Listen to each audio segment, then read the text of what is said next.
नमस्कार विजयाताई. आपले आराधना समूहावर पुन्हा स्वागत आहे. आपण आपल्या आवली तसेच संत चोखोबा यांचे आपल्या ओघवत्या वाणीने जे वर्णन केले ते समोर प्रत्यक्ष उभे राहिलेच, पण डोळ्यातील आसव काही थांबत नव्हते. तर आज आपण आपल्या वाणीने साने गुरुजींच्या जीवनातील प्रसंगाच्या अनुषंगाने गुरुजींच्या चरित्राची ओळख करून द्यावी. ताई, आपण आपला संवाद सुरू करावा. नमस्कार ताई. नमस्कार.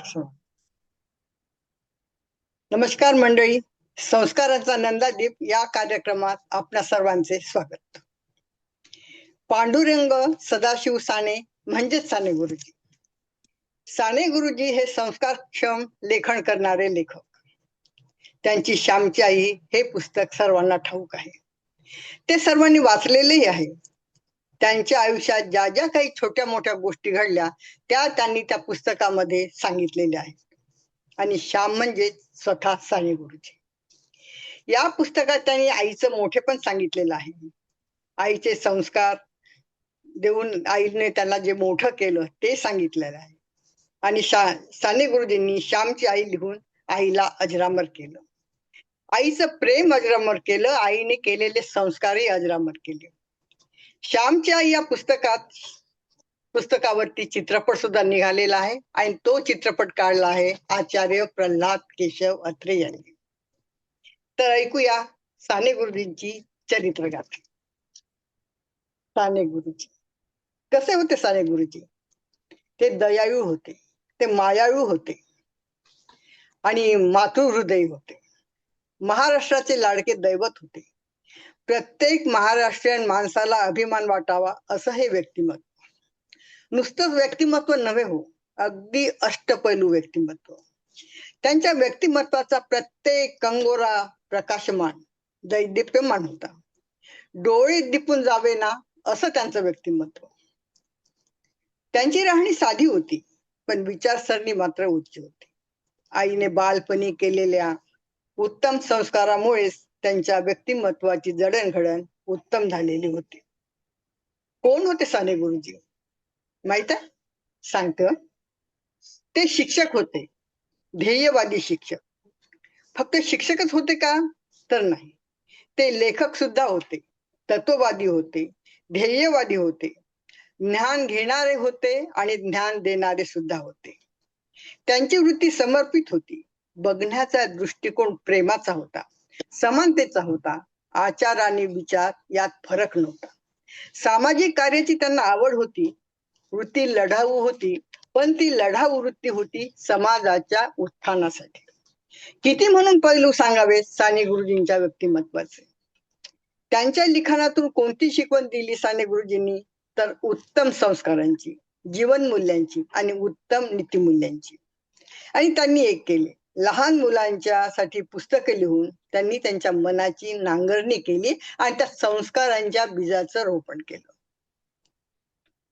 चांगले संस्कार माणसाचं आयुष्य घडवतात ही त्यांची धारणा.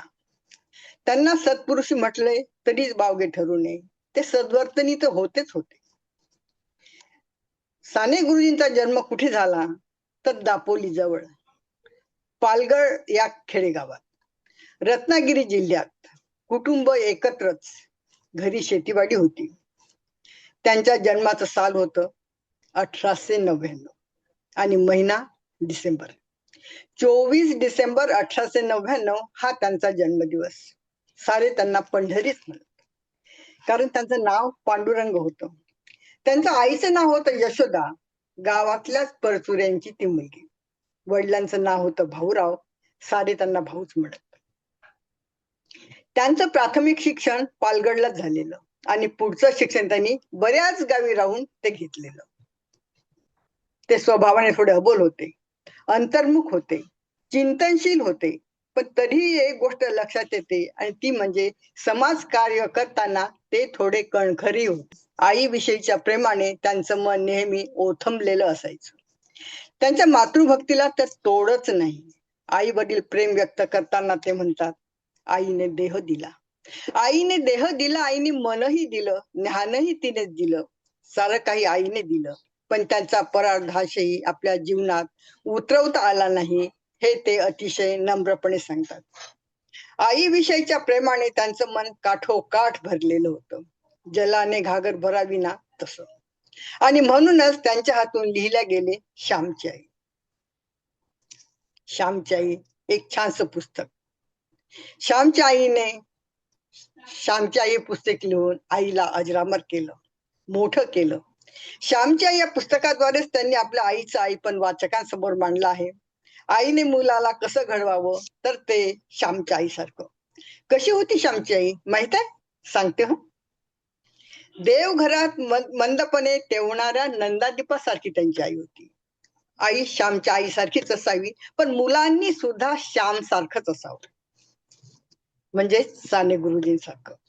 श्यामची आई हे त्यांचं आत्मचरित्र श्यामच्या रूपातून प्रगट झालेलं आहे. आणि श्यामच्या रूपातून आणि ते गुरुजी म्हणजे साने गुरुजी.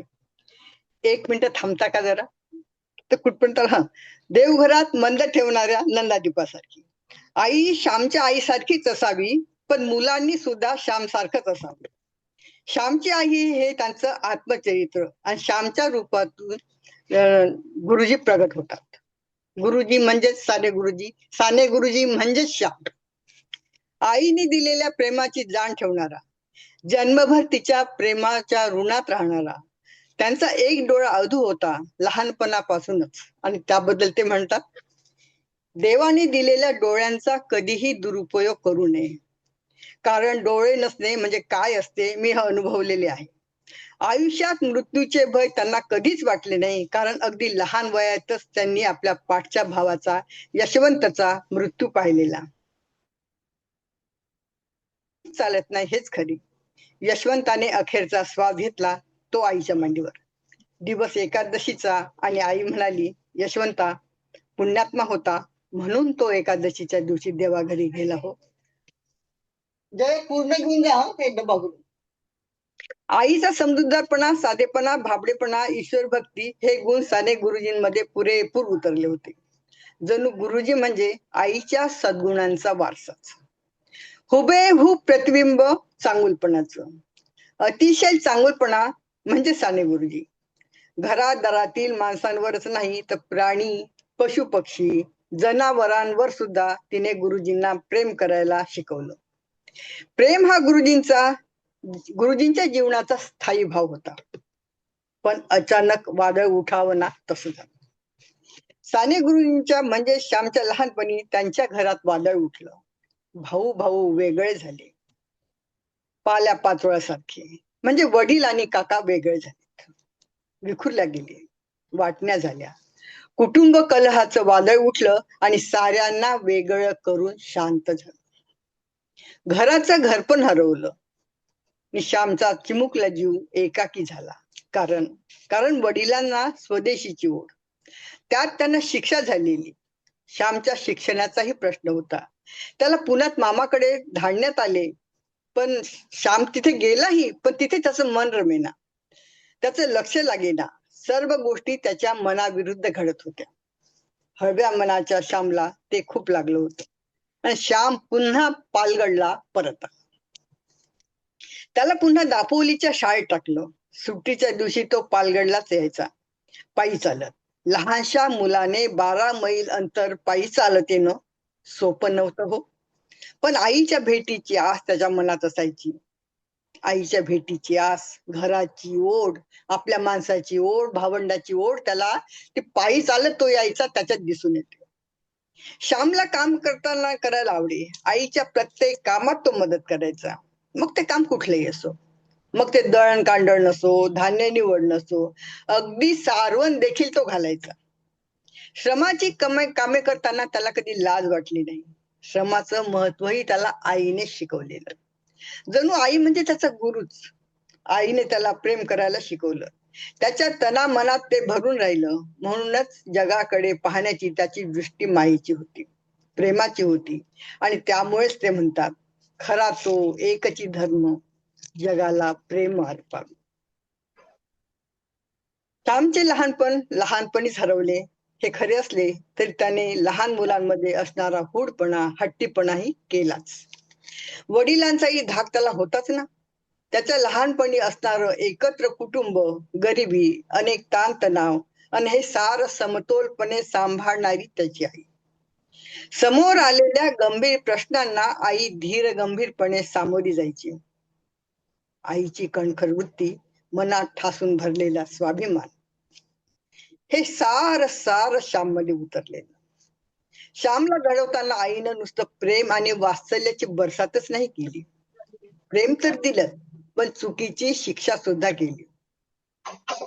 जिथे चुकलं तिथे समजावून सांगितलं, कारण तिला माहिती होतं की मुलांना वाढवण्यासाठी प्रेमाचं सिंचन हवं असतंच, पण प्रेमाचा चिखल नको.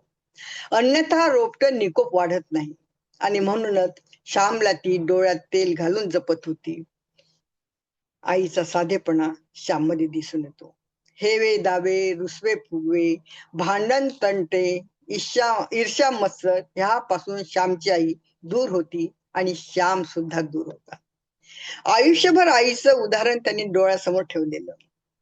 एकदा असा श्याम दापोलीहून पालगडला आला. 10-12 मैलांची पायपीट केलेली. आईने त्याला पाय धुवायला गरम पाणी दिलं. त्याच्या पायाला तेल चोळलं. श्याम आईला बिलगून चुली जवळ बसला. रात्री मात्र वडील आले. श्यामला बघून म्हणाले, संध्या केलीस का रे?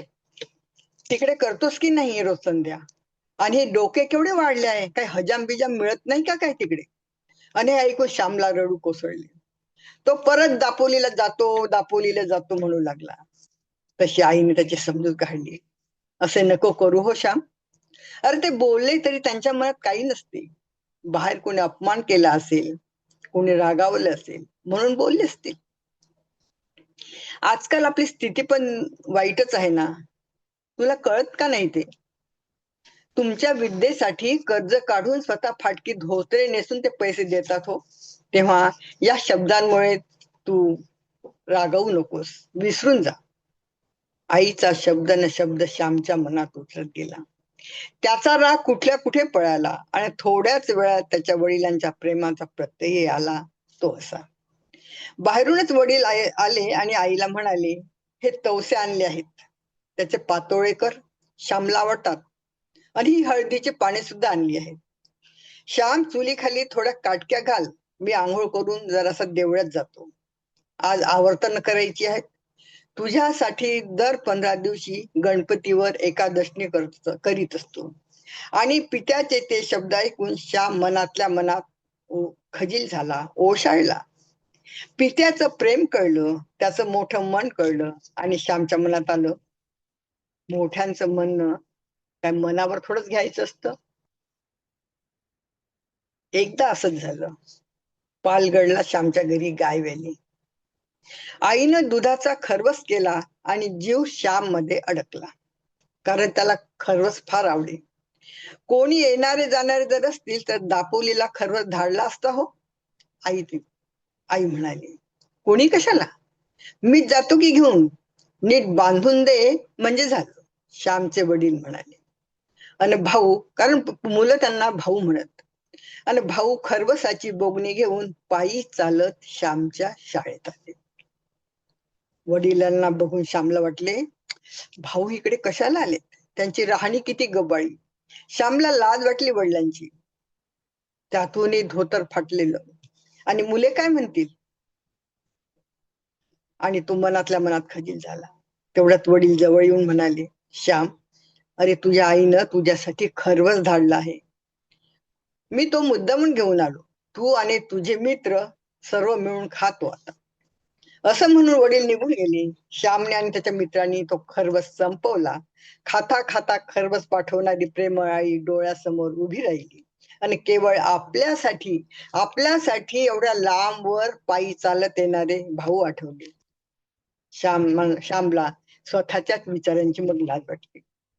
मोठ्या माणसांचा आदर्श समोर ठेवून श्याम चालत होता आणि त्याच्या मनात आलं, आई वडील कसंही असले तरी मुलांवर ते प्रेम करतात, नितांत प्रेम करतात. ते गबाळे असले म्हणून मुलांनी काय त्यांची लाज बाळगावी? हे तर आपले तीर्थरूप, आपण त्यांच्या पायाजवळ फक्त वाकायचे. चालता बोलता अगदी सहजपणे श्यामची आई श्यामला शिक्षण दे, चांगला पाठ दे, जो पुढे त्याला जीवनात उपयोगी पडणार होता. आई म्हणे, श्याम, अरे सगळ्यांना मदत करावी, मग तो कुठे कोणीही असो, कुठल्याही जातीचा असो. त्या काळात मुलांच्या मनात असे विचार बिंबवणेही काय सोपं थोडंच होतं, कारण तो काळ स्पृश्य अस्पृश्य पाळण्याचा काळ होता. पण तो श्यामच्या आईने श्यामला शिकवण दिली ती चांगलीच. गरीब श्रीमंत, स्पृश्य अस्पृश्य हा भेद पाळू नये. सर्वजण सारखेच आहेत.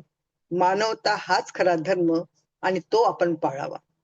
दुसऱ्याला मदत करावी हे बाळकडू श्यामला लहानपणीच आईकडून मिळालेलं. श्यामला लहानपणी पाण्याची फार भीती वाटायची. त्याच्या मित्रांना पोहणं यायचं. मुलं मग श्यामला चिडवायची भित्रट म्हणून. आणि मग आईने एक दिवस त्याला चांगलं बदडून काढलं, कारण तिच्या कानावरती आलं होतं की मुलं त्याला चिडवतात. त्याला चांगलं बदडून काढलं आणि मुलांसोबत पोहायला पाठवलं. कोणीतरी त्याला आत ढकलून दिलं. श्याम विहिरीत पडला, घाबरला, पण हळूहळू हातपाय हलवायला लागला. मित्र त्याला पोहणं शिकवत होते. हळूहळू त्याला धीर आला आणि श्याम पोहायला शिकला. श्याम घरी आला, सोबत त्याचे मित्रही आले. मुलांनी श्यामच्या आईला बातमी दिली, श्यामच्या आई, श्यामला पोहायला येतं हं. आईने ते ऐकलं आणि तिला आनंद झाला. पण तो श्यामच्या मनात मात्र राग होता, कारण आईने सकाळी त्याला छानपैकी मार दिलेला होता. आईने श्यामला प्रेमाने मग जवळ घेतलं, पोटाशी धरलं, त्याच्या पाठीवरून हात फिरवला. श्याम, तू भित्र आहेस असे जगाने तुला म्हणावे, बरं वाटतं का? माझ्या श्यामला न कोणी नावं ठेवू नये म्हणून मी तुला मारले. श्याम, तुझ्या आईला तुमची मुले भित्री आहेत असे कोणी म्हटले तर आवडेल का? श्याम, रागावू नकोस ना, चांगला धीट हो. आई श्यामला अशी घडवत होती, सोनाराने एखादा दागिना घडवावा तशी. श्याम एकदा खेळत असताना एक चिमणीचे पिलू झाडावरून खाली पडले. पिलू अगदी छोटस होतं. ते छोटस असल्यामुळे वरून पडल्यामुळे थरथरत होतं. श्यामने त्या पिलाला घरात आणले, कापसावरती ठेवले, त्याला पाणी पाजले, तांदूळाची बारीक कणी खाऊ घातली. श्यामचा जीव त्या पिलात गुंतलेला होता. पण वरून पडल्याने ते पिल्लू जखमी झाले होते आणि पिल्लू गेले. श्यामला खूप वाईट वाटले. त्याने बाजूच्या झाडाजवळ एक खळगा केला, एका मऊ कापडात त्या पिलाला गुंडाळलं आणि त्या खड्ड्यात पुरले. इवलासा श्याम मग रडू लागला, म्हणाला, आई, त्या पाखराचे न मी सूतक पाळणार आहे. आईने श्यामला जवळ घेतले, समजावले, म्हणाली, मुलांनो, तुम्ही या पाखरांवर प्रेम केलं तसेच पुढे एकमेकांवर करा, नाहीतर पशु पक्ष्यांवर प्रेम कराल आणि आपल्या भावांना पाण्यात पाहाल असे नका हो करू. तुम्ही सारे भावंड एकमेकांना धरून राहा. तुमची एक बहीण आहे, तिला कधी अंतर देऊ नका, तिला भरपूर प्रेम द्या. पशु पक्ष्यांवर व माणसांवरही प्रेम करायला शिकवणारी श्यामची आई महान होती, हे आपल्याला अनेक ठिकाणी दिसून येतं. श्याम मोठा होत होता, त्याचबरोबर त्याची ज्ञान लालसाही वाढत होती. वाचनाचा त्याला छंद जडलेला होता. आणि मग एक गंमतच झाली. श्यामच्या घरी कुणीतरी पाहुणे आले आणि श्यामने त्यांच्या खिशातील 5 रुपये चोरले. साने गुरुजींनी 5 रुपयाची चोरी केली, पण ती चांगल्या कामासाठी. श्याम ज्ञानाचा उपासक होता. आपली ज्ञानाची भूक भागवण्यासाठी श्यामने चोरी केली, कारण त्याला त्याची पुस्तकं घ्यायची होती. पण ते काही असो, चोरी म्हणजे शेवटी चोरीच. आई रागावली श्यामला, म्हणाली, चोरी कधी करू नये हे पहिलीच्या पुस्तकात वाचलेस ना? जे वाचू ते कृतीतही आणायला हवे, नाही का? अशा प्रकारे आईच्या संस्कारात श्याम वाढत होता. आईच्या संस्कारामुळे त्याच्या जीवनावरती एक प्रकारची झळाई चढत होती. सोन्याच्या दागिन्यावर चढावी ना तशी. श्याम लहानपणापासून बघत होता की गरिबीतही आपली आई स्वाभिमानाने राहते. कुठल्याही कठीण प्रसंगी ती स्वाभिमान गुंडाळून ठेवत नाही. हलाखीच्या परिस्थिती, दारिद्र्यातही जीवन जगताना ती कधी कुणासमोर हात पसरत नाही, की कधी लाचार होत झाली नाही. आईचा त्याला अभिमान वाटे. आणि म्हणूनच साने गुरुजी पुढे अनेकदा म्हणतात की माझ्या जवळ जे चांगलं आहे ना ते आईचं देणं आहे. गरिबीचा संसार, आई वडील कसे बसे रेटत होते, घरात मूर्तिमंत दारिद्र्य, जवळ पैसा नव्हता, पैसे जगायचे कसे हा फार मोठा प्रश्न श्यामच्या वडिलांसमोर होता. अशातच श्याम 5वी झाला. आता सगळ्यांना असं वाटू लागले की श्याम 5वी पास झाला म्हणजे त्याने कुठेतरी नोकरी करायला हवी. पण श्याम लहान होता. पण जगण्यासाठी पैसा तर हवाच ना. त्याला वाईट वाटले, कारण त्याला खूप शिकायचे होते, त्याला विद्वान व्हायचे होते, त्याला कविता करायच्या होत्या, त्याला पुस्तकं लिहायची होती आणि एक मोठं हे होणार. त्याचं हे स्वप्न कसं पुरं होणार? त्यासाठी तर शिकावे लागेल. शिकावे लागेल, तर पैसा आणायचा कुठून? कसा टाकू वडिलांवरती भार? घरात तर 18-20 दारिद्र्य, त्यात आईची प्रकृती नीट राहीना, सतत आजारपण सुरू. आणि एक दिवस कुठून तरी श्यामला बातमी कळली, जंजिरात शिक्षणासाठी म्हणे फी कमी पडते. पण तिथे हिवतापाची भीती. मग त्याने औंधचा विचार केला.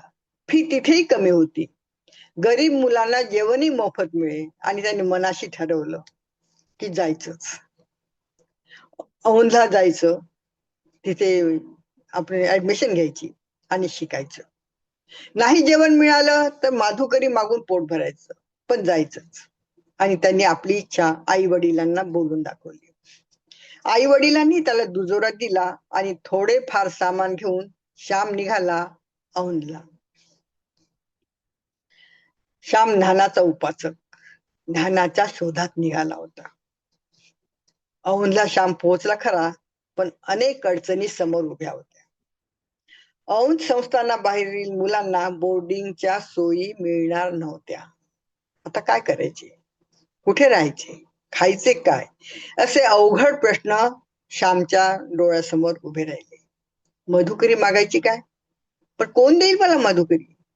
इथे माझ्या ओळखीचे आहेत तरी कोण?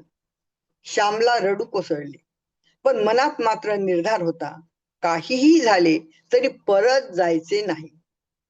पण नुसता निर्धार करून काय उपयोग? दुःखी झालेल्या श्यामला बघून त्याचा मित्र सखाराम त्याच्या जवळ आला आणि म्हणाला, हे बघ श्याम, मला मिळणारी शिदोरी ना आपण दोघं मिळून खात जाऊ. हा सखारामचा मोठेपणा होता. पण एकाच्या जेवणात दोघांनी जेवायचं, ते निभणार कसं?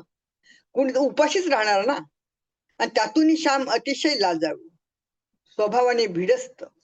पण शिक्षण घ्यायचे तर काहीतरी करणे भाग होते. काही मित्रांनी तर भावांना सुद्धा शिकायला आणलेलं होतं. आणि मग सखाराम आणि श्याम एकाच शिदोरीत जेवत, दोघेही अर्धपोटी राहत. पण एक दिवस मित्र म्हणाला, श्याम, आपण माधुकरी मागायची का? पण श्यामचं मन मानेना. आपण माधुकरी मागायची? श्यामचं एक मन म्हणालं, तसं दुसरं मन म्हणालं, तुला शिकायचं ना श्याम, तर मग हे तर करावंच लागेल. आणि तो दिवस उजाडला. दिवस रविवारचा होता. श्यामच्या आयुष्यातील तो अविस्मरणीय दिवस होता. आज त्याला माधुकरी मागायला जायचे होते. त्याने झोळी घेतली, काखेला अडकवली आणि मित्रांसोबत घराबाहेर पडला. डोळ्यात पाणी उभं राहिलं, पण डोळ्यातील पाण्यानं पोटाची आग नाही ना विझत. त्यासाठी तर अन्नच लागणार होतं. म्हणून श्याम निघाला. पण कुणीही त्याला चांगल्या मनाने माधुकरी दिली नाही. फार वाईट अनुभव आला. माधुकरी शिव्याशा गोळा करून श्याम निघाला. मनात आलं त्याच्या, किती दिवस म्हणून लाचार होऊन जगावं. लाचारीचं जीवन जगणं भाग होतच, कारण त्याला विद्याही मिळवायची होती. खर तर कुणाकडून काही घेण्यात श्यामला संकोच वाटे, पण परिस्थिती अशी की दुसऱ्या पुढे हात पसरणे भाग होते आणि ते तो करत होता. पुढे माधुकरी मागायचाही त्याला कंटाळा आला. हातानेच करून खायचे ठरवले. महिन्यात 3-4 रुपये लागणार होते, पण ते आणायचे कुठून? जवळ 1-1.5 रुपया होता. त्यात कसं तरी जमवलं, पण पुन्हा अडचण आली. भाकऱ्या थापणार कोण? श्यामला तर भाकऱ्या करता येत नव्हत्या. मग वाड्यात एक म्हाताऱ्या आजी होत्या. कधी कधी त्या भाकऱ्या करून द्यायच्या. साने गुरुजी म्हणतात, कशास चिंता करीशी उगीच, जिथे तिथे माय असे उभीच, जीवा कशास करीतोस खंत, जिथे तिथे हा भरला अनंत. अनंत सगळीकडे भरलेला आहे, तरी भोग का कुठे चुकतात. आशा निराशेचा खेळ चालूच होता. मित्रांचे पैसे उधार घेतले होते, ते फेडायचे होते. लहानशा जीवाला केवढी विवंचना. श्यामची अलीकडे जेवणा खाण्याची काही सोय नव्हती. कुणाला काहीतरी मागावे, पण मागावे तर संकोची वृत्ती. काय करावे कळेना. मग त्याच्या डोळ्यासमोर उभी राहिली त्याची मावशी, त्याच्यावरती माया करणारी, अगदी आईसारखीच. मनापासून ती त्याच्यावर प्रेम करायची. मग त्याने एक केले. सारी हकीकत त्याने मावशीला कळवली. रडत रडत त्याने मावशीला पत्र लिहिले. तो म्हणतो, मावशी, तुझ्या समोर मी मन मोकळं करीत आहे. त्याने पत्रात लिहिलं, मी कसा बसा इथे आलो, पुढे इथे कसा राहणार, कसा जगणार. माझ्या मित्राचे 10 रुपये घेतलेत मावशी मी, ते परत करायचे आहेत. तो समोर दिसला ना की माझी मान खाली जाते. पुढे तर लिहितो, पंख असते ना मावशी, तर मी उडून तुझ्या जवळ आलो असतो आणि तुला बिलगुल न रडलो असतो. मावशी, एखादी शिकवणी कर ना ग, आणि पाठव ना मला पैसे. 5 रुपये, 5 रुपये पुरतील मला, तेवढ्यात मी स्वर्ग निर्माण करेन. श्यामचं पत्र मावशीने वाचलं. तिला गलबलून आलं. तिने मग शिकवणी करायचे ठरवले आणि महिना 5 रुपये श्यामला पाठवण्याचे कबूल केले. आई एवढीच श्यामवरती माया करायची. माय मरो आणि मावशी जगो म्हणतात ते काय उगीच. जीवनात दुःखाचं येणं कधी एकटं नसतं, आणि लहानग्या श्यामच्या कोवळ्या मनावर दैवानं कमी का आघात केले. तो शिकत असताना त्याला पत्राने कळविण्यात आलं की त्याचा लहान भाऊ देवाघरी गेला. त्याला ताप आलेला होता. पुन्हा 2 पत्र आली, त्यातही वाईटच बातमी. त्याचा मित्र शंकर गेला होता. तो दापोलीला राहायचा. श्याम मनातून दुःखी कष्टी झाला. श्याम आधी चबोल, आता तर तो जास्त चबोल झाला होता. जणू मुखात संकटाची मालिका तर संपता संपत नव्हती. श्याम औंधच्या शाळेत शिकत होता. एक दिवस काय झालं, शाळाच बंद झाली. काय करावे, श्यामच्या समोर प्रश्न. आयुष्यात अनुकूलता तर कधी नव्हतीच, पण संकटांना मात्र वान नव्हती. तशातच दिवाळीची सुट्टी लागली. श्यामने मग पालगडला जायचे ठरवले, पण जाणार कसा. जवळ उरले होते फक्त 2 रुपये. गावी जाऊन येणे शक्यच नव्हते. त्याने मग दिवाळी साजरी केली आपल्या मित्राकडे, नावडी इथे. नावडी हे गाव कराड जवळ आहे. 2 दिवस तो तिथे मित्रांकडे राहून औंधला परत आला आणि त्याने एक केले, आपली सुट्टी सत्कारणी लावली. खूप सारे वाचन केले. हरिभाऊ आपट्यांची कादंबरी वाचली, पण लक्षात कोण घेतो. त्याचबरोबर अनेक पुस्तकांचं वाचन केलं. भवभूतीने लिहिलेलं उत्तर रामचरित हे नाटक सुद्धा वाचले. काही इंग्रजी पुस्तके वाचली. खूप खूप वाचन केले श्यामने. पोटातली भूक दडवून तो ज्ञानाची भूक भागवीत होता. रामायण महाभारताचा त्याचा अभ्यास चांगला होता. अभ्यास नि शाळा या व्यतिरिक्त त्याला दुसरं जग नव्हतं. आणि म्हणून श्याम एका ठिकाणी म्हणतो, शाळा मातेच्या मांडीवर बसून आम्ही शिकत होतो. नंतर श्याम रामच्या घरी गेला. परीक्षेला थोडा तिच्या मांडीवरच झोपतो. सकाळचे काय 3-4 तास आम्ही घरी राहत असू तेवढेच, बाकी दिवस रात्र आम्ही शाळेतच. हेही किती छान ना. श्यामच्या घरची हलाखीची परिस्थिती मात्र कधी सुधारलेलीच नाही. प्लेगची साथ आली होती औंधला. सारी मुलं आपापल्या घरी गेली. श्याम राहिला. आपण कसे जायचे घरी, प्रश्न पडला श्यामला. मग त्याने काही सामान आणि काही पुस्तके विकली आणि तो पालगडला आला. मुलाला बघून आई भाऊ आनंदले. श्यामलाही आनंद झाला, पण तो मनी मात्र खंतावला, कारण घरी 18-20 दारिद्र्य वस्तीला आले होते. आई वडिलांना वाटले की श्याम इथे येऊन आता महिना होतो आहे, पण अजून हा जात का नाही. त्याचं शिक्षण तिकडे आहे, पण हा जायचं नाव घेत नाही. प्लेगचे कारण खोटे तर नव्हे. हे आई वडिलांचं बोलणं श्यामने ऐकलं. त्याला मनातून दुःख झालं आणि श्यामने निघण्याची तयारी केली. आईने त्याला खूप समजावलं, थांबवण्याचा प्रयत्नही केला, पण तो श्याम ऐकेना. आईचा निरोप घेऊन तो निघाला. आईने भरल्या डोळ्यांनी आपल्या लाडक्या लेकाला आशीर्वाद दिला, निरोपही दिला, आणि हाच निरोप अखेरचा ठरला. आईचा आशीर्वादही अखेरचाच ठरला, कारण आईची भेट, आईचा सहवास हा सुद्धा अखेरचाच ठरला. श्याम औंधला परतला खरा, पण करायचे काय? प्लेगची साथ कमी झाली नव्हती. त्याला आठवला त्याचा मित्र राम. श्यामने त्याला पत्र घातले. पत्रात पुण्याला येण्याबद्दल विचारणा केली. हे बघ राम, मी माझी जेवणाची ना वेगळी व्यवस्था करेन, तुझ्यावर भार होणार नाही. ह्या श्यामला आता त्या कामाची सवय झाली रे. काम करून मी सारांना हवा हवासा होईल, कारण श्यामला माहिती होतं गोड माणूस नसतो, गोड त्याचं काम असतं. आणि श्यामच्या पत्राला उत्तर पाठवलं रामने. निसंकोचपणे निघून ये, पुढे काय ते ठरव. आणि श्याम पुण्यात दाखल झाला. प्रथम तो मामाकडे गेला, पण त्या दिवशी एक घटना घडली. महर्षी अण्णासाहेब पटवर्धन यांचा मृत्यू झाला. श्याम त्या महाप्रयाणाच्या यात्रेत सामील झाला. स्मशानभूमीवर अनेक लोकांची भाषणे झाली. त्या भाषणांमधून महर्षींना श्रद्धांजली वाहण्यात आली. तिथे अनेकांची भाषणं होत होती. त्यानंतर टिळक उभे राहिलेत भाषणासाठी. त्यांचे भाषण झाले त्याबाबत श्याम सांगतो, त्यावेळेस मी प्रथमच लोकमान्यांना बघितले. ज्यांचे नाव लहानपणापासून मी ऐकत होतो, त्यांना मी आज प्रत्यक्ष डोळ्यांनी बघत होतो. लोकमान्य उभे राहिले बोलायला, तेव्हा मी हात जोडून भक्ती भावाने उभा होतो. लोकमान्यांना बघत होतो, त्या राष्ट्रसिंहाला हृदयात साठवून घेत होतो.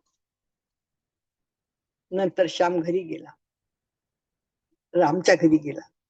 पण परीक्षेला थोडा अवधी होता, कसे व्हायचे?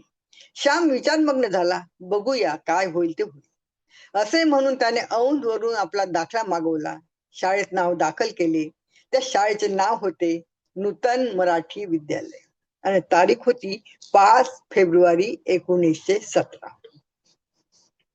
6व्या वर्गात श्याम जाऊ लागला. शाळेचे तर जमून गेले, पण पोटाची विवंचना कायम होती.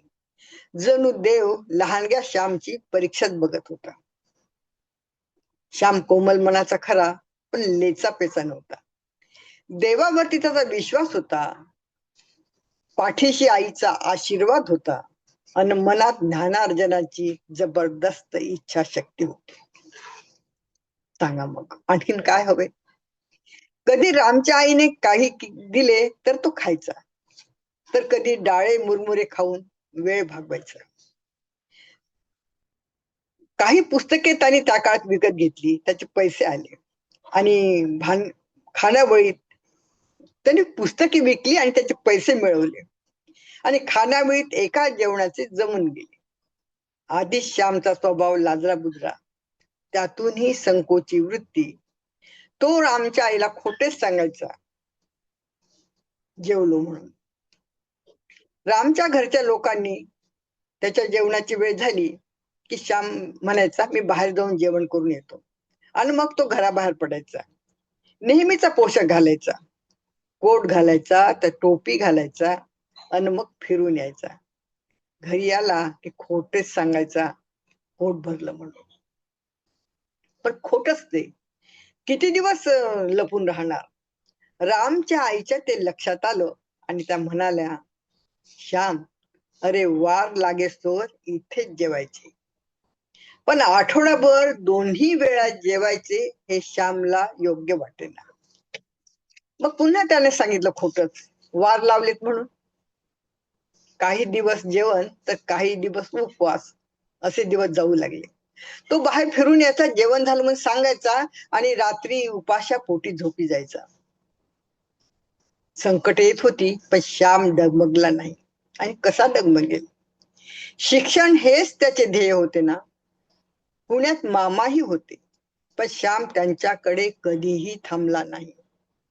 तो स्वाभिमानी होता. जिभेचे चोचले श्यामने कधीच पुरवले नाही. माधुकरी मागायचे, उपवास तर पडतच. त्याबाबत साने गुरुजी म्हणतात, आयुष्यात मी जर कोणत्या एका गोष्टीसाठी पुष्कळ वेळा खोटं बोललो असेल तर ते जेवणाच्या बाबतीत. जर कोणत्या गोष्टीचा मला संकोच वाटला असेल आयुष्यात तर तो दुसऱ्याकडे जेवणाचा. जर कोणत्या गोष्टीचा मला विशेष कंटाळा असाल तर तोही जेवणाचाच. जेवल्याशिवाय जगता येत नाही म्हणून जेवायचे. मी मोकळेपणाने कोणाकडे जेवलो असेल ते फारच क्वचित. श्याम तेव्हाच व्यवस्थित जेवला जेव्हा आईनं मायेनं वाढलं आणि जेव्हा कुठेतरी काम केलं किंवा कुणाच्या तरी उपयोगी पडलो तरच मला त्या दिवशी जेवताना आनंद होतो. आयुष्यभर ते जगले ह्याच वृत्तीने. आईचे संस्कार त्यांच्या मनावरती ठसलेले होते. तर हा श्यामचा इथवरचा प्रवास. नमस्कार. हा पूर्वार्ध झाला. उत्तरार्धासाठी पुढे आपण भेटू. ऋताताई सांगेल तेव्हा. नमस्कार. नमस्कार माऊली. नमस्कार. निशब्द झालोय सगळे. डोळ्यासमोर हा सगळा चित्रपट आपण आणलाय हम्म. आणि आम्ही धन्यवाद धन्यवाद. तुम्हाला आवडलं हेच खूप आहे ना. ताई, आम्हाला तुम्ही खूप आवडता. इतकं सुंदर बोलता की आमच्याजवळ शब्द नसतात व्यक्त व्हायला. धन्यवाद धन्यवाद. आणि आपल्याला जेव्हा आपण वेळ मिळेल तेव्हा पुन्हा आपण इथं हा नंतरचा भाग आपण घेऊया. जेव्हा आपण हा सांगाल तेव्हा आपण घेऊया.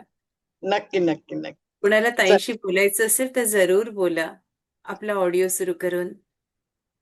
बरीच मंडळी आली आहेत. हा बरीच मंडळी आली आहेत. 48 अच्छा अच्छा गेले आहेत. अच्छा. अरे वा वा सगळ्यांचं वा धन्यवाद मनपूर्वक स्वागत. धन्यवाद. आपण बोलू शकता. सुखदाताई, तुम्हाला बोलायचंय. आत्मवंदन ऋताताई आणि ताईंना ब्राह्मणकर नमस्कार नमस्कार. खूपच छान विवेचन होतं आणि इतकं माहितीपूर्ण आणि अभ्यासपूर्ण असतं की आपण लहानपणी वाचलेल्या गोष्टी आहेत पण त्या पुन्हा एकदा आपल्या डोळ्याखालनं समोरून जातात जातात जो कानावरून खूप छान जातात. खूप सुंदर विवेचन होतं आणि चित्रपट पाहिल्यासारखं ते वाटत होतं. खूपच छान. धन्यवाद तुम्ही पुन्हा या ताई, तुमचं विवेचन खूप आवडतं. धन्यवाद आजपर्यंत पोहोचतं. धन्यवाद ताई. धन्यवाद. नमस्कार ताई. तुम्ही ते जे जे आमच्या आराधना ग्रुपमध्ये जे जे व्यक्तिमत्व सांगितलं ते खूप अप्रतिम, मनाला पावलेली आवली, संत चोखोमेळा आणि आजचा हा जो संस्कारांचा नंदादीप मातृत्वाचा त्यांच्या आयुष्यातला, तो पण खूप छान आमच्या हृदयात पेटवला ताई. खूप खूप धन्यवाद. धन्यवाद. श्याम मोठा होताच पण श्यामच्या आईने श्यामला घडवलं पण श्यामने आईवरती पुस्तक लिहून आईला पण मोठं केलं असं म्हणाल काय काय. कारण आई बहुतेक सगळ्यांची हो. सारखीच असते. चांगलीच असते आई. आई काही वाईट नसते. कुठली आई संस्कार चांगलेच देते. परंतु श्यामने श्यामची आई लिहून आईला सुद्धा मोठं केलं, अजरामर केलं.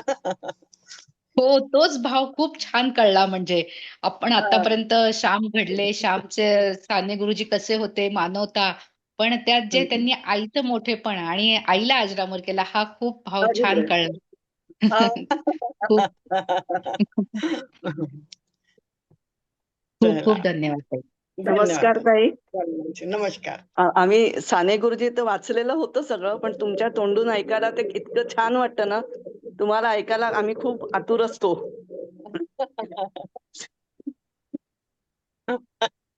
भेटूया परत एकदा. हो नक्की नक्की. नंतरचा भाग आपण नंतर सांगूया. हो हो हो. चला ठीक आहे. ताई, एकदा नाही, पुन्हा पुन्हा. पुन्हा पुन्हा भेटूया. अर्चना ताईंनी आताच आपल्याला सांगितलंय. आम्ही खरंच आतुर असतो. हृदयापासून आपली वाट बघत असतो. त्याच्यामुळे पुन्हा पुन्हा भेटूया. नक्की नक्की नक्की भेटूया नक्की. आणि आज खर तर आपली नाद जाते प्रवासाला, तरी आपण हो, त्या हो. वेळेत इथं आलात. आपल्यासाठी शब्दच नाहीत. चला ठीक. येते. जय श्रीराम. उद्या पुन्हा आपण 3:50 भेटतो आहोत. उद्याची कार्यक्रम पत्रिका आपल्यापर्यंत पोहोचेलच. धन्यवाद. जय श्रीराम.